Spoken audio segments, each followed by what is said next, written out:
Given we organise quite a lot of events ourselves, I know I'm in the graveyard slot, so I appreciate you all coming along. I am suppose going to talk about trends, but not with too many sort of charts and graphs and things, because that can get a bit tedious, particularly at the end of the day. So I've got quite a few videos, which hopefully will work, off YouTube. I've sort of, if any of you do want a sort of top 20 I've got of digital trends, and I believe you'll get access to this presentation, so you can by all means copy and paste my chosen 20. I thought I would just at least give you my view on what those 20 would be currently. But then I've picked out 5 which I just find personally most interesting to kind of run through those in a bit more detail. So here are my top 20. In no particular order, so one isn't necessarily kind of the most important, it's just sort of 20. I don't want to go through all of these in any great detail because it would take too long, frankly, and I probably want to try and keep it to about sort of 20, 25 minutes.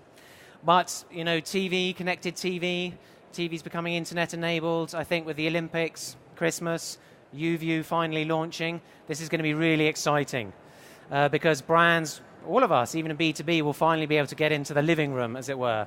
It's a very exciting area. Marketing automation, particularly big in B2B, but happening in B2C as well, about not just getting people into the top of your marketing funnel or out the bottom, but the missing bit often is kind of in between. Search going international, as a lot of businesses are going international to try and grow. Content marketing, content strategy, you've probably heard a fair bit about that today. This whole idea of not just relying on bought or paid media, but trying to create owned or earned media. Rich media, you know, Pinterest, photos, YouTube, video, etc. That's all going bonkers. User experience, a lot of interesting thing happening in user experience, HTML5, augmented reality stuff, I'll show a bit of that. Voice navigation with things like Siri. Multi-channel marketing I'll talk about, sort of joining up not just your digital marketing channels, but the sort of digital and interactive with the offline. A very interesting area. It's one of my favorites, actually, I'll come back to. Regulation, not so interesting, but there's been the whole cookie thing people probably saw recently. The deadline for sort of compliance seemed to sort of come and go, to be honest, and it felt a bit Y2K-esque in the end. Seems a bit of a lot of sound and fury, but not much really seems to have changed, to be honest. Influence and trust systems, so things like clout and cred.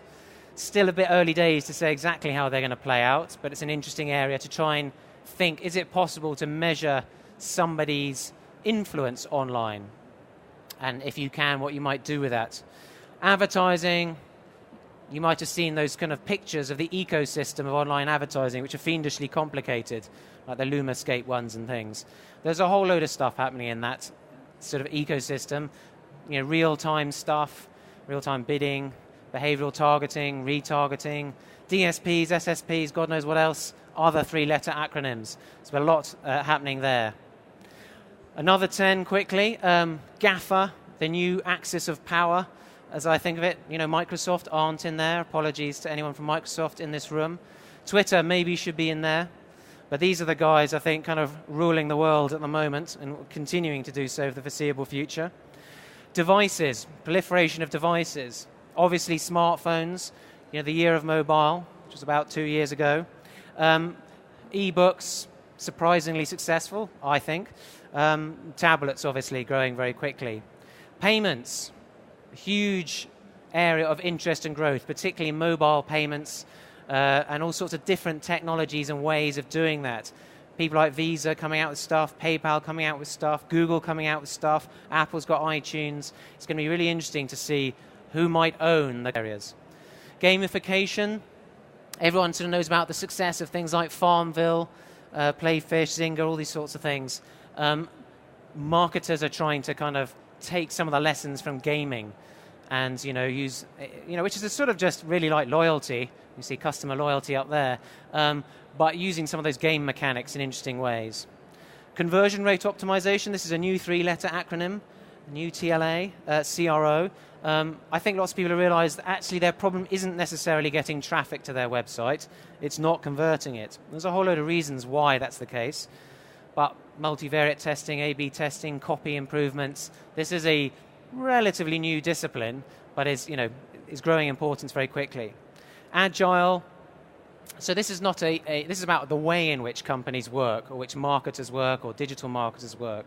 So moving away from the sort of linear campaign style of working, which is typically waterfall, Prince2 type methodologies, to this agile way of working. ECRM, social CRM, what's the value of a like worth on Facebook? Personalization was fashionable about 20 years ago, seems to be coming back into fashion again.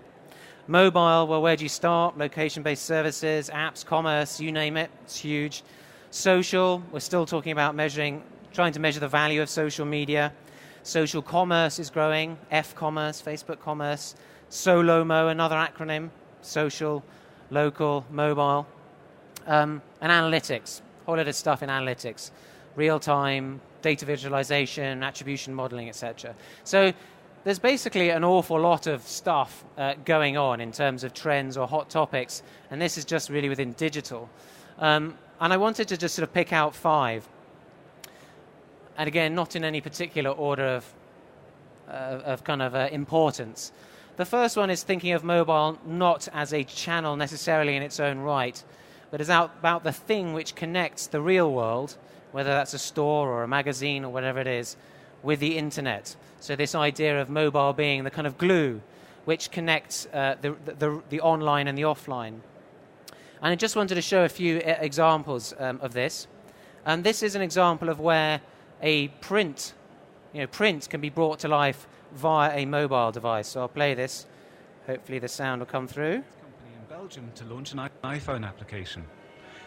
Their iPhone app helps you out when you have a car accident. Such an innovative product deserves an equally innovative way to launch it. So we made the first iAd in newspapers and magazines. Here's how it works. The ad shows a somewhat strange accident and invites people to place their iPhones on the ad to discover what happened. The ad comes to life.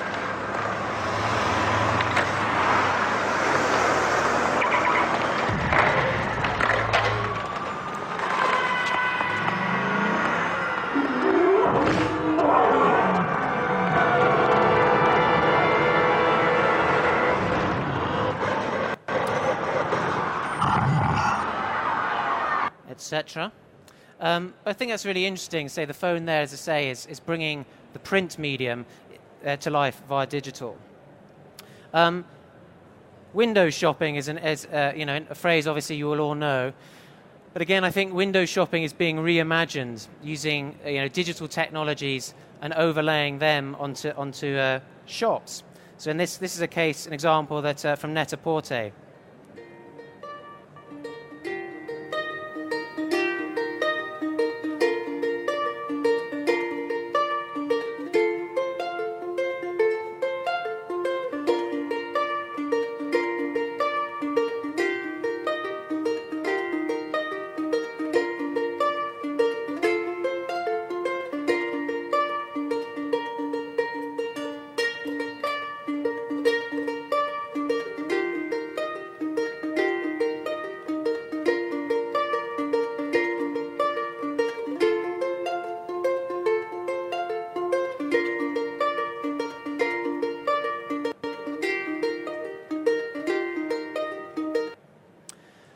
So, a shop window, holding up your phone or tablet device and being able to buy it, that is really a big thing, really. Because when the shop is shut, you could be walking down New Bond Street. You can literally buy any time. Actually, it's quite dangerous, I think.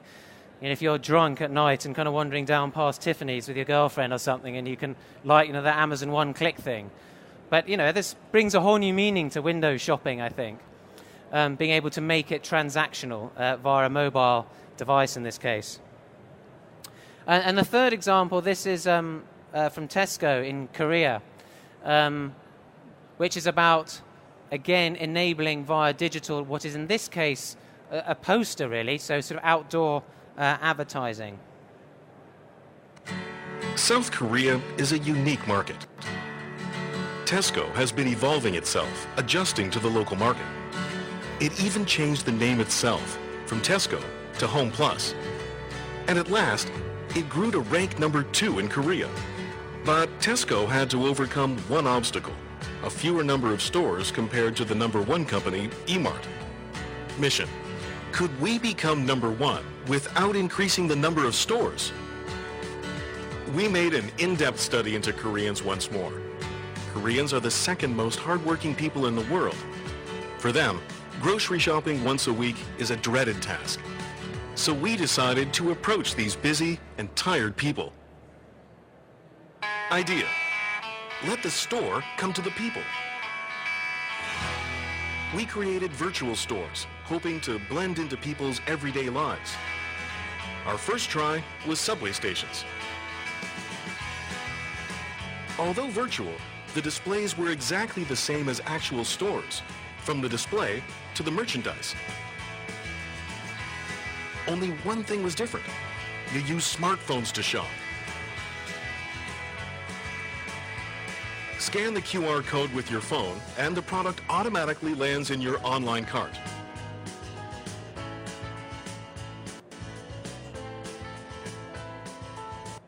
You get the idea.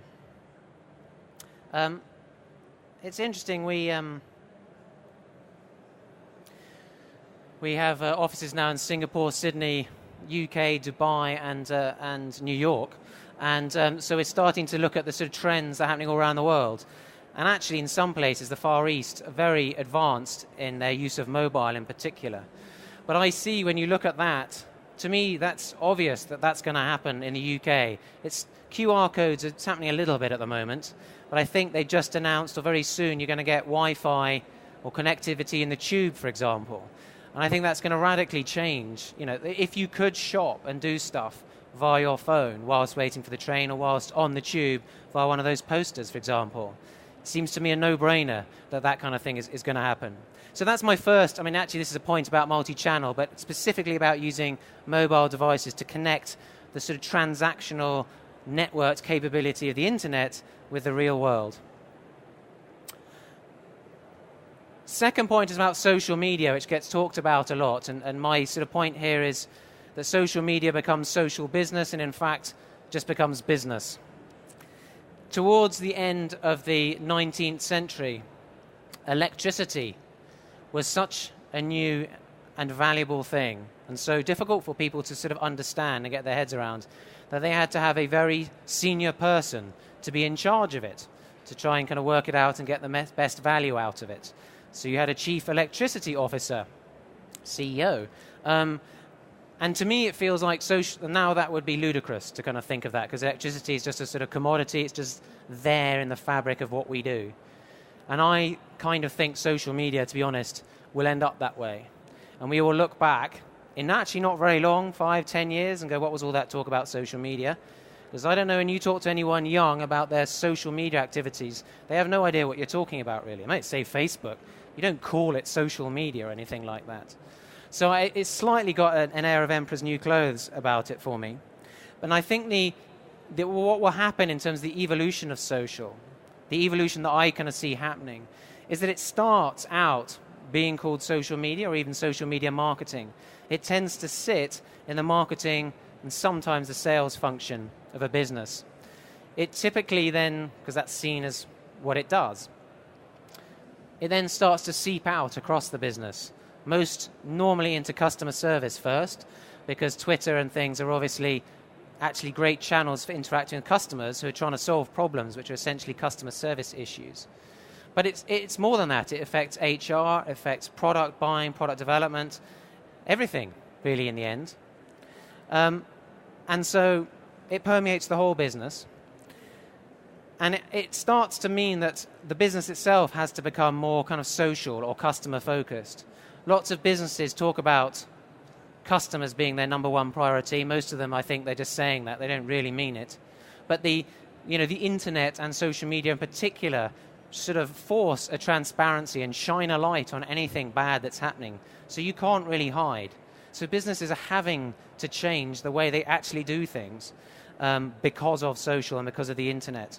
And so in the end, the businesses themselves, or the products and services they provide, will become, there's this phrase, social by design. So that's just a kind of, it's just part of the DNA of what they do. And at that point, there's no need to really talk about social because it just is part of what everyone does. This was a quote which I always like on social from Dell, from Bob Pearson, which was interestingly, he said this about 5 years ago. I don't think he even works at Dell anymore, just to show where their thinking was actually at the time. And he was saying at this time, this was say 4 or 5 years ago, we're finishing what we think is chapter 1, which was how do we integrate social media within Dell. Chapter 2 is how does social media revolutionize the business infrastructure. And he said social media is becoming who we are. And this comes from Michael Dell. They're training everyone in Dell, 120,000 people-ish in social. And I think they've done about halfway there at the moment. So you might ask, well, what businesses, or I ask myself, what businesses are there out there which I think are social businesses, if you can call it that, already? Because the truth is most of us aren't even close to this yet. I think Naked Wines is an interesting one. It's a wine retailer. And Rowan Gormley's the CEO's spoken at our events a couple of times. And so I've nicked a few of his slides for this. But the idea with Naked Wines is that they sort of cut out all the middlemen. So you as a customer can invest in a wine grower before he's even, made the grapes. And as a result, he doesn't get squeezed on price by big wine buyers or wholesalers or importers and stuff. Sells it direct, facilitated by Naked Wines as the sort of community and platform. So, in the theory is everyone wins. And they do a lot of the stuff you might expect in terms of social now. They have, customer comments here. They have, ratings and reviews. They even talk about how good value they think a particular wine is. And that's kind of, fairly becoming a little bit standard now, I guess. But it goes a bit beyond that. And in fact, the way that Rowan describes why he called the business Naked Wines is not to do with not having any clothes on. He said that it was about this nakedness. And nakedness, his definition was being transparent way past the point of discomfort. And again, this harks back to this whole issue that most businesses still have with social media, or indeed the internet, which is a loss of control. They don't like losing control of stuff, but they have lost it. And this is the kind of antithesis of this. It's actually not only having recognized you've lost control, but being very comfortable with it and embracing it. So Naked Wines, they're trying to sell you stuff, but they actually tell you which wines you won't like based on their algorithm, which wines you shouldn't buy, which actually has a strange psychological effect, a bit like wet paint. You think, well, I might like it actually. I'm going to give that a go. But it's, what kind of business tells their customers don't buy this? The customers, they send out their customers to the wine tasting and wine buying sessions, not just their kind of in-house experts and wine kind of buyers. So the customers do the wine tastings. So they like that. Even more than that, the customers help price the wine. So you imagine having your customers in your businesses deciding how much to charge for things. This is this notion of nakedness. This is a kind of as close as I know to a kind of truly social business. The third thing I wanted to talk about was people talk about Web 2.0 and 3.0 and 1 and all this sort of stuff. You can describe that in all sorts of different ways. Something that seems interesting to me is that the internet in its early days was essentially an informational medium. It was a way of sharing documents and information between academics and things originally. It then became transactional. You start to sell stuff, register, download, whatever it was. And we're still kind of in that phase to a large degree, although it became social, obviously.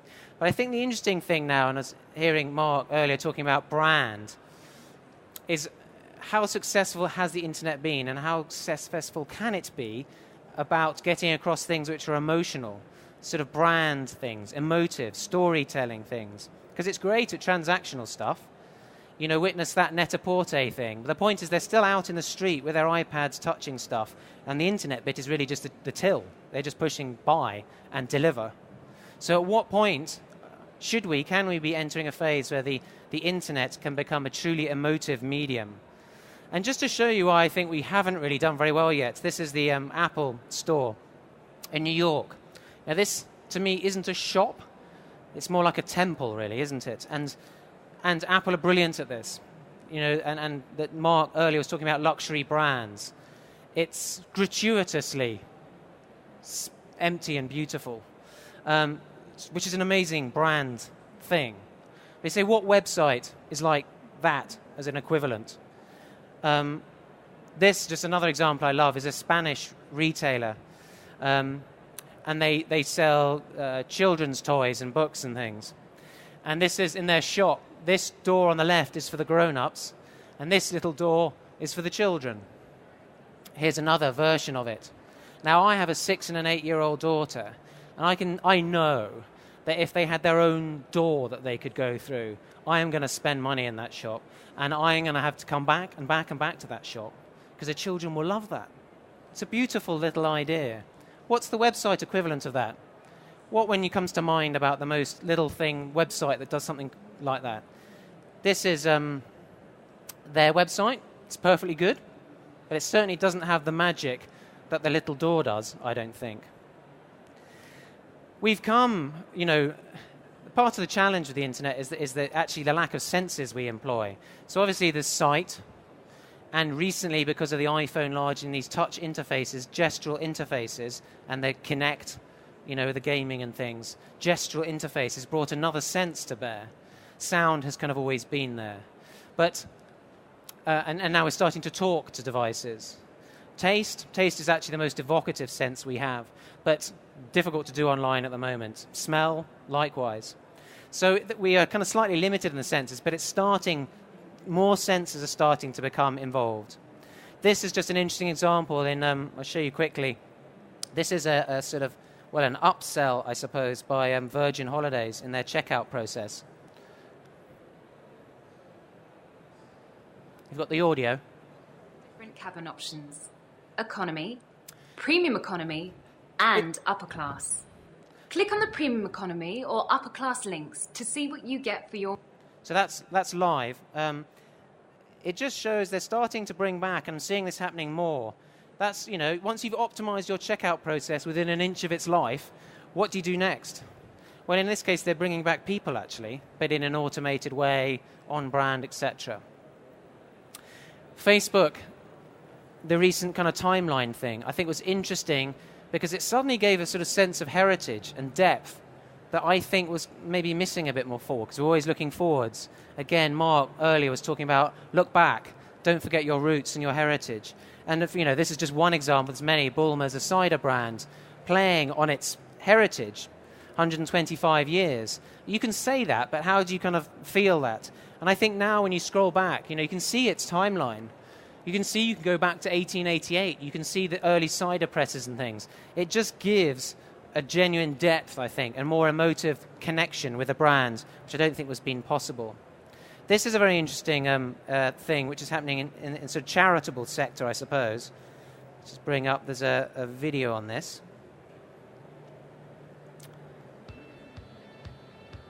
In 2010, the world was introduced to the like button, an easy one-click way to participate online.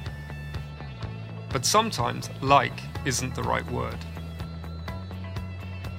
Introducing the I Care button, a new online tool that allows you to show support for causes, social topics, even political issues.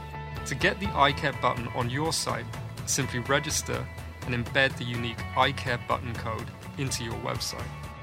Then, people who also support your cause can click I Care and raise awareness by sharing it with friends and family.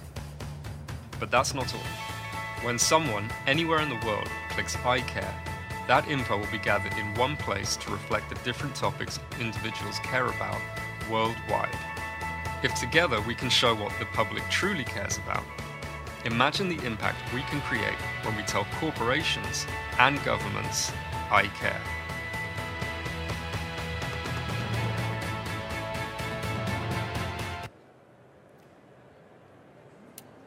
So I think, the ideas like that, beyond just like, have the ability to add in a whole emotional, attitudinal, preferential layer sort of storytelling, humanity, whatever it is, to the internet and the society as a whole.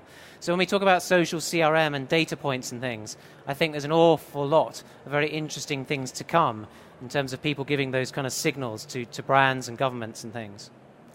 So my penultimate thing is multi-channel, and I've shown that a bit really with mobile, joining up online and offline. So we talk primarily about digital, but we've always said that only exists in the context of a kind of, a world which has online and offline. House of Fraser, there's this interesting idea, a lot of retailers are increasingly looking at, but just having stores which have no stock, no stuff there, which seems kind of bizarre, given that's what you kind of think the whole purpose of a shop is.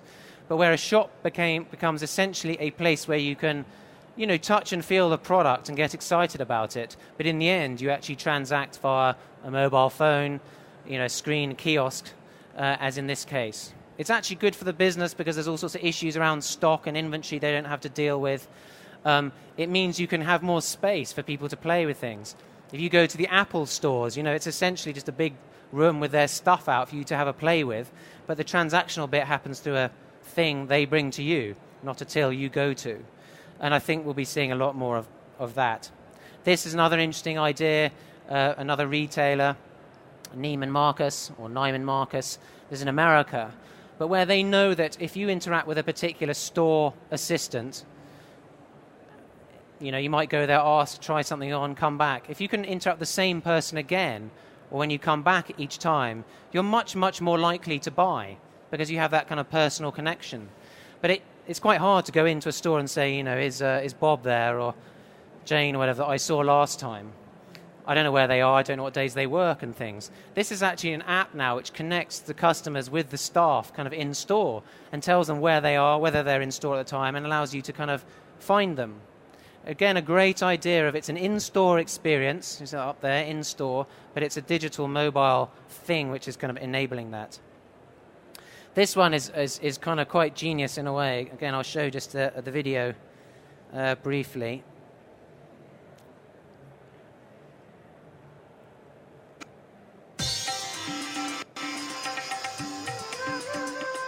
Asian Paints has been the market leader for the last 40 years in the Indian paint industry. We don't intend to sell paint here. We intend to provide consumers with information, guidance, and help on anything and everything regarding color and paint for their homes.